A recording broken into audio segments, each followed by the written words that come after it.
Hello bachcho, let's read the question. If an ore contains impurity of SiO2, identify the appropriate flux for the removal of it.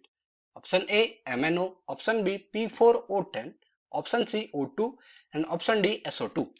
इस question में अगर हम देखेंगे जो हमारा की कॉन्सेप्ट है वो हमको पहले जाने पर वो की कॉन्सेप्ट यहाँ पर आता है। दो टर्म, पहला आता है यहाँ पर फ्लक्स क्या है और दूसरा यहाँ पर आता है वो है स्लैग। अगर हम लेट्स से क्या होता है कि जब जो सब्सटेंस क्या होता है इस केस में the substance which is added which is added to remove the gang particles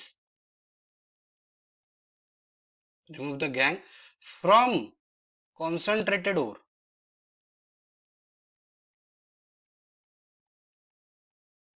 from concentrated ore in its molten state in its molten state is called flux is known as flux and the substance that is removed। अगर हम बात करें तो उस case में जो substance हमको जो देखने को मिलता है जिससे वो रिमूव होता है आफ्टर उस केस में हम जब डालेंगे and the substance formed is called slag. तो यहां पर क्या किया जा रहा है कि उस केस में हमारे पास एक ओर है, वो ओर जब उस केस में मोल्टन स्टेट में हो जहां पर वो गैंग पार्टिकल या फिर इंप्योरिटी उस केस में जहां पर उस केस में इंप्योरिटी को रिमूव करने के लिए जो हमने केमिकल या फिर जो सब्सटेंस डाला है उसको उस केस में हम कह रहे हैं फ्लक्स कह रहे हैं।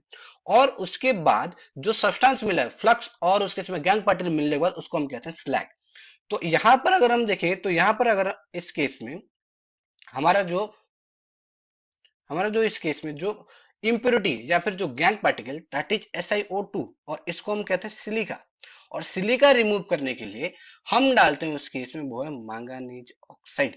क्या डालते हैं उस केस में यहाँ पर हम मैंगानीज ऑक्साइड जो बिहेव करता है एज ए फ्लक्स की तरह। तो जब मैंगानीज ऑक्साइड बिहेव करे तो हमको देगा MnSiO3 हमको मिलेगा जो उस केस में निकलेगा एज ए स्लैग की तरह। ये था हमारा इम्प्योरिटी या फिर हम कह सकते हैं यहाँ पर हमारा गैंग पार्टिकल्स था उस केस में। और MnO बिहेव कर रहा है एच ए उस केस में हमारा फ्लक्स की तरह उसने बिहेव किया। तो यहाँ पर आंसर क्या हो जाएगा उस केस में? आंसर हो जाएगा option A that is MnO manganese oxide. Hope you understood well. Best of luck.